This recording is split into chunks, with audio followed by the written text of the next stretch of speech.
me and my co-founder, Jordan, we were talking one day and hey, a lot of kids, I'll see a kid outside shooting and I'll work with them a little bit, and I see, meet another kid. And I said, I was like, hey, a lot of kids in this area are interested in actually being coached and learning Absolutely. skills and different things like that.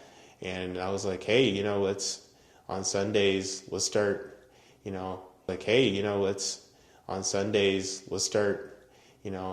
getting these kids together and working with them. And honestly, a lot of it was the community. So, it was like a domino effect. Like one parent ended up hearing about it. It was like, hey, I have all these emails for these parents in the area, and, we started doing every Sunday, one day out of the week on Sundays, having kids come and work out. And honestly, we're just lucky that, I wouldn't say we're fortunate, that the community backed us, and we had kids that were just, motivated to continue learning, keep learning and wanting to get better.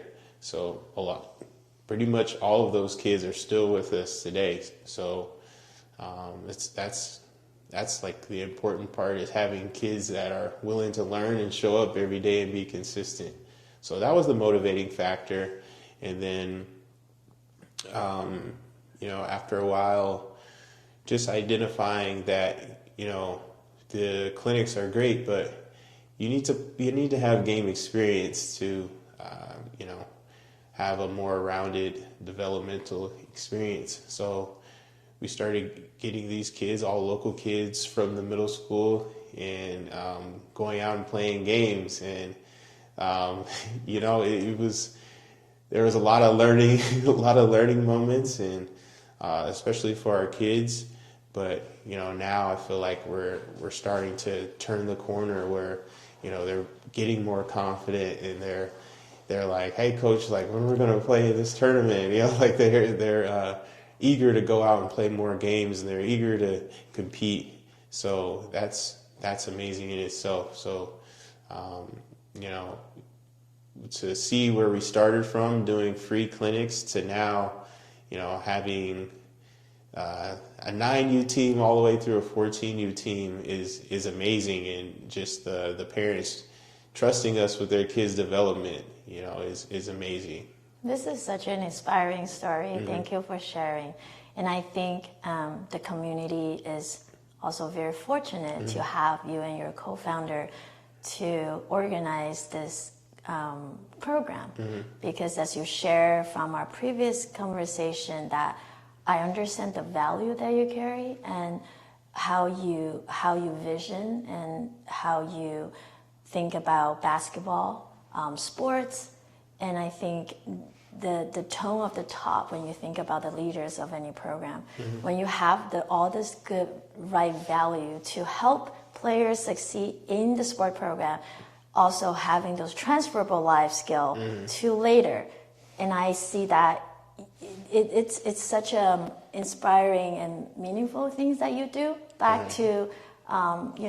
to giving back through all the years of experiences that you have as an athlete, right. And now teaching back to the younger players and, yeah. help them to build from that foundation to the next level.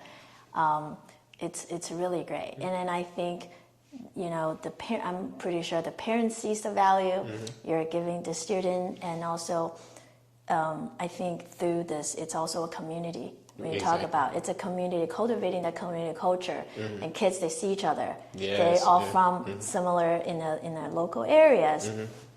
and they play together. They also bond friendship. Yes. Right, yeah. A good sportsmanship. Mm-hmm. So it's such a positive and beautiful win-win situation, mm-hmm. and the kids have fun being friends, but also at core, fighting with their teammates, yeah. and play against the opponent teams. Yeah. So, like you mentioned, they're able to build a sense of cohesion. Mm-hmm. So, imagine how much chemistry, and imagine how much just ability to work with as in the team when they've been playing together since 6th grade. Yeah, you know? and also how they communicate Exactly, at yeah. core, right? So I think you have to, when you play well, you see the players that actually communicate, whether through body language or certain code that they do. Right. And like you said, how it grew from a clinic now to a competitive club. It's all this growth that you witnessed, Yes, right? yes, Because yes. everyone are just new and they probably never really played together to really learning about each other's playing level or playing styles Yeah. or communication style, get to become a very well-functioned team. Right. No, totally. So, yeah, it's exciting, you know, and our kids are building chemistry together, you know, and It's meaningful too. yeah, it's a very meaningful experience. And as it grows, was there even a moment where you had to choose between growth and value? No, I would say no, and the reason is because, you know, this might sound a little crazy, but I'm not afraid of losing games to stick to my values. You know, I think one of the issues personally I see with youth sports, right? I think high school basketball is you have to treat it differently, but in the youth sports, you can't be afraid to lose in sticking to your values. And what I mean by that is, you know, we encourage kids to show up to practice. You know, we encourage kids to, you know, share the basketball. You know, maybe we might have a kid who can go out and score a bunch of points, but I'm going to encourage them. You know, I want to see you make your teammates better. I want to see you play defense. I want to see you, you know, do those other things that I know will prepare them for the next level. You know, I feel like our program is development first. You know, like we started out with the free clinics, trying to develop kids. I think the end goal will always be development first for me, and not going out and chasing wins, because I think when you start doing that, you start to lose sight of what your North Star is. You know, that's the clarity that we're talking Exactly. about, right? Yeah. Because recently you also have the name changed it to Clarity Hoops. Right. I really appreciate you say that, because when you're saying that, two things came out to my mind. One is Michael Jordan, right? So when I was, as far as I understand, one of the reasons he's one of the greatest player is that not just he's playing well himself, but he's also make everyone else play well in the team. Right. Yeah. So that goes to where you talk about for your team, better your teammate.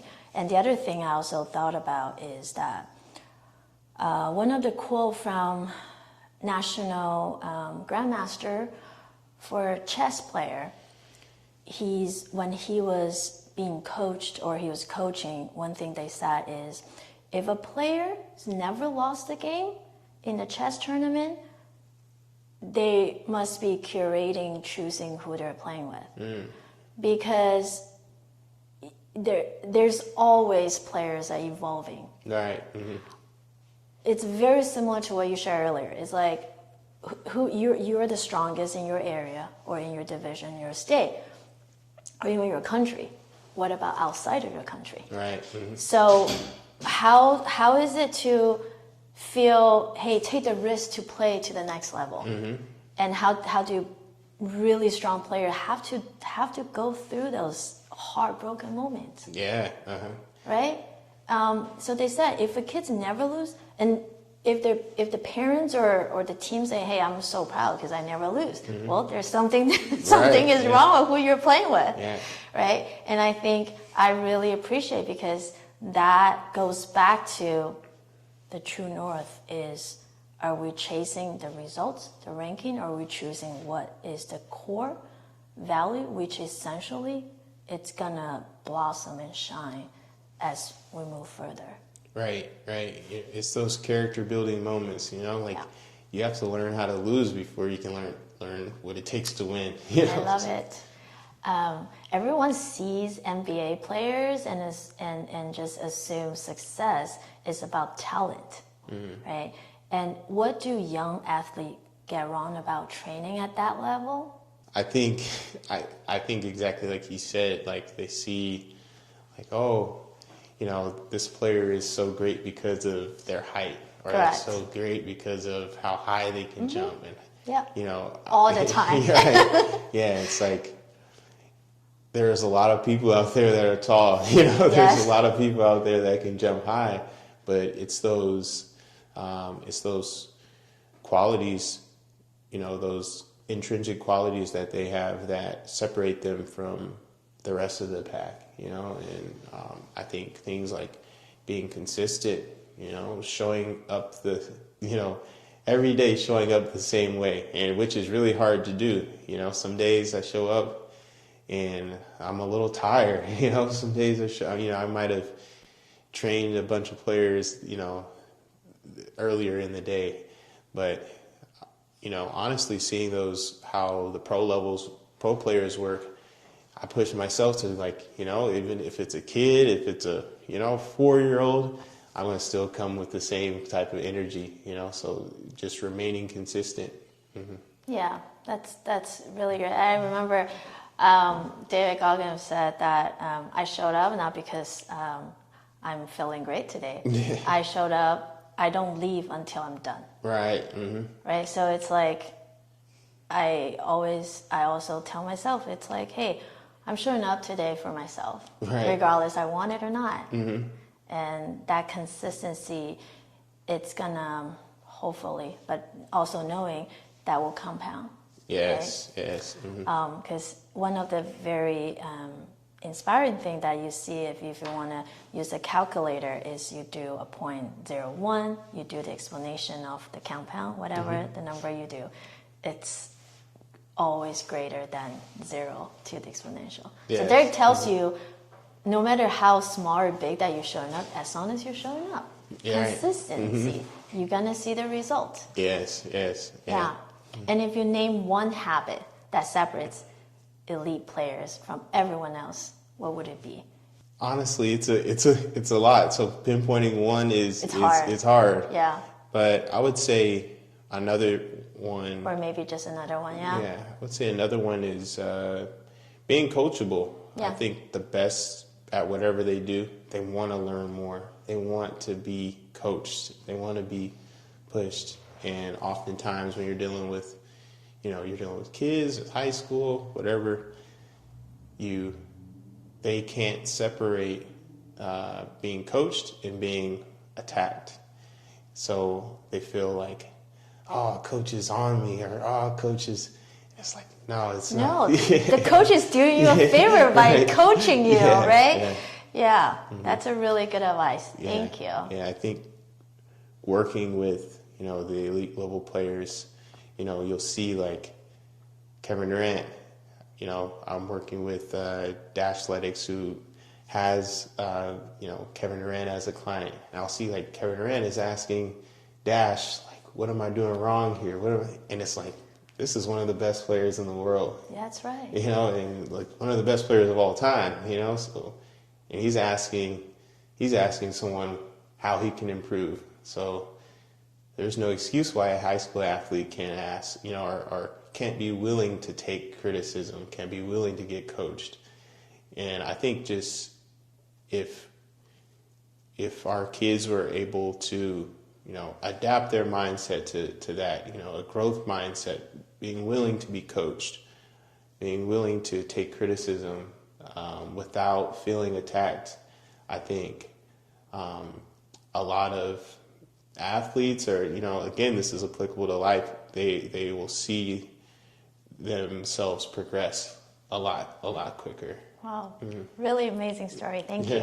A lot of people define success in coaching by wins, rankings, or scholarships, but definitions tend to change with experience. At this stage of your life, about what does success really look like to you as a coach? At this stage, I talk to the kids a lot about the standard, setting the standard, so, a lot of kids they're up by 20 and they're, jovial, and they're down by 20 and they're, I like to think that the score will take care of itself. So we hold ourselves to a certain standard as far as this is how we defend. These are our expectations, right? And from there, we let everything take care of itself. So even if we're winning by a lot, the standard is still the standard, So if we're winning by a lot, but we're not in the stance and we're not doing these things, we're not communicating, I'm not going to be very happy, If we're losing, but we're doing these things, hey, let's, more times than not, we probably aren't losing by a big margin if we're doing all of those things, right? But regardless, if we're doing all those things and we happen to lose, we can feel a lot better about ourselves, because we know we played to a certain standard, we played to a certain level that we set for ourselves.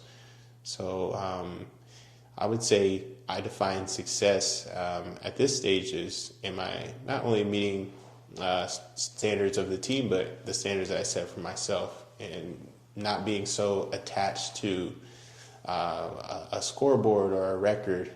All of that stuff takes care of itself if you set the standard and do things the right way. That's golden wisdom. You value long-term winning, right? Long-term victory, rather than just a short-term winning that could be masked by a temporary win. If the core value or the core development skill is not there, a lot of times we think, oh, we're doing good, right? But only found out later. So what you're doing is really focusing on the long-term vision. And that's amazing. Exactly, because it'll catch up to us. It will catch up. There's no shortcut. I mean, shortcut seems to work at the moment. Right. But one day they always come back. Yeah, it'll come back. It will come back. As we wrap up, we've talked about life skills, development, leadership, and success beyond the scoreboard. If there's one thing you hope a young athlete carries with them years from now, long after the game is over, what would you want that to be? There's so many things that I feel like we try to teach.